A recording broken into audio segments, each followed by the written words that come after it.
Well, having missed the finals in the previous 2 years, Manly climbed into the top 8 and took out the Bulldogs in a season of progress.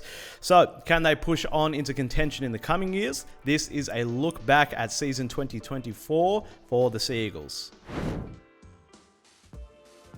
All right, and here to break down Manly's season for me, expert analyst Darren Parkin. Darren, Eagles fans probably going to be pretty happy to see them play finals. Yeah, definitely, and obviously took a scalp as well. I mean, we've spoken a little bit about it, that the finals had almost 4 tiers to it, where you had a clear top 2, then a next top 2, then the next, and they were sort of in that middle group. They were sitting second after about 8 weeks, ended up playing finals, took a scalp in that, and then got blown away in the semi-final, which probably shows a little bit about where they're at. But biggest improvement in terms of the numbers came in their scoring.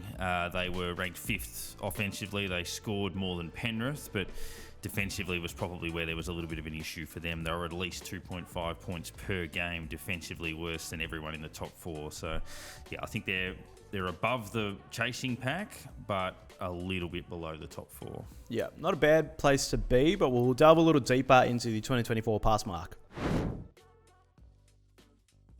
All right, so heading into 2024, if we take ourselves back to January or February, if you told Manly fans that they'd be playing finals at the end of the year, you'd probably be pretty happy with that. Yeah, and a lot of it hinged on Tom Trbojević's fitness. He missed a lot of football over the last couple of years, so it was always going to hinge on his availability. They improved in some key areas, so line breaks, they went up about 1 a game.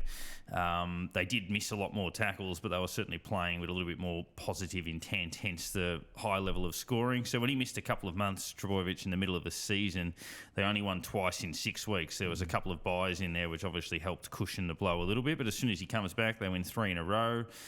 They started the season when he was up and running by beating the Bunnies in Las Vegas, which got them going. They then belted the Roosters soon after that, and that was part of their hot start to the season. So second after 8 rounds, and it's interesting because expectations would have changed at that point. It would have gone from not just playing finals, but to do a bit of damage. And I think in the end, though, to get there, to win a final, to get into the second week, to finish top 6, then they've set a bar going forward, but they definitely have passed for this season. Yep, definitely a pass. So let's look at what did go wrong, though, in 2024. All right, well, in terms of the lowlights for Manly this year, it was probably pretty obvious. They lost to the bottom 3. Yeah, and that cost them top 4, just that lack of consistency. They beat both grand finalists, so they beat the 2 best teams in the competition. They also beat the Roosters, who finished top 4, but they lost to the bottom 3 and of 5 teams that missed the finals. I think they lost a combined 7 matches to sides that didn't make the 8. The standout was they lost at home to the Tigers, and they had a start in that game. They led 16-0 and then lost to the Tigers from there, and it was just a complete collapse of discipline. They had 3 players sent off in about 20 minutes, and it shattered their home final prospects. So, and then obviously in the semi-final, if we're looking at another low light, sometimes things don't go your way. They basically had 2 players knocked out in the first 2 minutes. One was out of the game, and one had no influence after that, and that put them right on the back foot in that game against the Roosters when they had to start well. So, yeah, that would be a little downside towards the end. Yeah, some rough moments there, but let's take a look now at some of the highlights. Well, in terms of highlights, you touched on it a little bit earlier before, but they had a pretty hot start to the season this year. Yeah, and I guess it's the flip of the downside. As much as they lost to some average teams, they beat some quality, and that should give them a little bit of confidence. And the way they started the season, they won 6 of their first 8, which put them right into the mix in the early part of the year. And as much as they sort of spluttered their way through the year after that, the way they won the elimination final would give them a lot of belief. It can sort of grow in maturity in that. So they were down by 10 points with 20 minutes to go. Then they were sparked by a bit of magic from Luke Brooks and a couple of their veterans, Cherry Evans and Tom Trbojević, who helped carry them home. So in a game where they were largely outplayed, they had the brilliance to get the job done there. So I think that's the plus side as to what they can do, that attacking prowess that really did help them grow. They scored 26.4 points per game, ranked 5th. 5.2 line breaks per game, ranked 4th. Then you look at Brooks and Talau from the Tigers coming in to help elevate that good group. So I'd say it's the flip side, where as much as they lost to bad sides, they could really match it at times, the top echelon. Yep, absolutely. All right, let's name our most improved. Well, for Manly, our most improved is Hopewadi. Yeah, getting another Hopewadi into the game was exciting. The 19-year-old Lehigh Hopewadi, terrific right off the bat. He replaced Trbojevic when he was injured at fullback, and then played on the wings upon his return. So 14 appearances, he scored 9 tries, 6 try assists, 10 line breaks, averaged 3.4 tackles per game. So he's a real prospect for the future. Ola Kawatu, obviously worth mentioning him as well. He's been on the verge of exploding as a player for a few years, but at 25 years of age, right in the sweet spot, he certainly did that. So career high numbers in running metres with 128, 91.6% tackle efficiency, 11 line breaks as well. Got a State of Origin call-up and one of the best second rowers in the competition. So those two players worth a mention. Yep, absolutely some promising talent there. So let's look now at the headlines.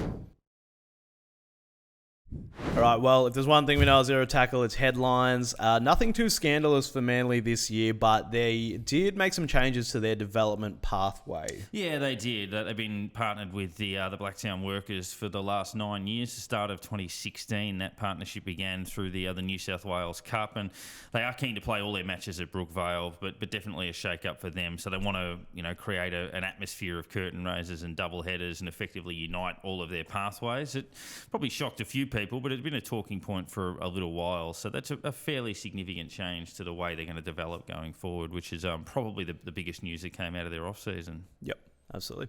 All right, taking a look at 2025 now and the pass mark. Okay, so going into 2025, you definitely want them to be playing finals again, but essentially a bit more consistent in terms of results. Yeah, and that I think would elevate them. We mentioned the 4 tiers of finals. So if we look at Penrith and Storm as clearly the best 2, and then you had the Sharks and the Roosters, particularly the Sharks were in that next bracket of sides, and then Manly probably elevated themselves up with the Cowboys into that next group, and then you had the Knights and the emerging Bulldogs who were certainly pushing themselves into that frame. But I think Manly have a really strong capability to push at least into that bracket above them with the Roosters and the Sharks in that group. They've been very competitive against those top sides. As we were summarising earlier, they beat both grand finalists and 3 of the top 4, but lost to the worst 3 teams in the competition and lost 7 matches to non-finalists. So that would be incredibly frustrating. They'd feel they left a little bit out there. So I think for them, it's really a case of winning the games you're supposed to win, and then backing yourselves in to take a few scalps. But if they do the job where they're expected to win, then they are potentially a top 4 side. So I think the expectation for them would be to get into the last 4 to play in a preliminary final. Yep, easy. Last 4. All right, well, that wraps it up for the 2024 season review for Manly. Thanks, Darren. Another pretty interesting one, I guess. Yeah, they're always a popular side and often spoken about. But yeah, I think they're heading the right way, that's for sure. Yep, absolutely. So let us know in the comments if you think that the Sea Eagles can get into that top 4 next year, or just find another level, find that consistency. Remember to like and subscribe.